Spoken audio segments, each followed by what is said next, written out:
بسم اللہ الرحمن الرحیم۔ آج رب العالمین کی توفیق سے میں ایک خاص مسئلے کی وضاحت کرنے جا رہا ہوں، اور وہ خاص مسئلہ یہ ہے کہ بعض احباب،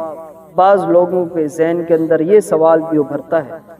کہ رسول کریم سرور کائنات صلی اللہ علیہ وآلہ وسلم کو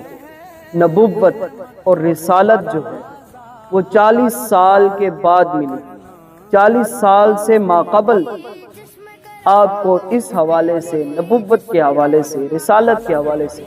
کوئی خبر بھی نہیں تھی۔ تو آج میں اس مسئلے کی وضاحت جو ہے وہ قرآن مجید اور احادیث رسول صلی اللہ علیہ وسلم کی روشنی میں کرنے جا رہا ہوں۔ سب سے پہلے میں نبی کریم سرور کائنات صلی اللہ علیہ وسلم کا مبارک فرمان لاتا ہوں۔ امام احمد بن حنبل رحمۃ اللہ تعالی علیہ نے اپنی مسند کے اندر یہ حدیث پاک لی ہے، اور امام حاکم رحمۃ اللہ تعالی علیہ نے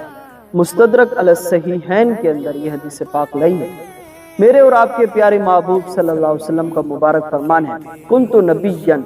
وآدم بین الروح والجسد، فرمایا میں اس وقت اللہ کا نبی تھا جب حضرت آدم علیہ نبی علیہ السلام کے جسم پاک میں روح بھی نہیں ڈالی گئی تھی، اس وقت اللہ تبارک و تعالی جل جلالہ کہ ہاں میں نبی تھا۔ اور ایک حدیث مبارکہ کے اندر یہ بھی موجود ہے کہ حضرت آدم علیہ نبی علیہ السلام کا ابھی خمیر تیار کیا جا رہا تھا کہ اس وقت اللہ تبارک و تعالی جل جلالہ نے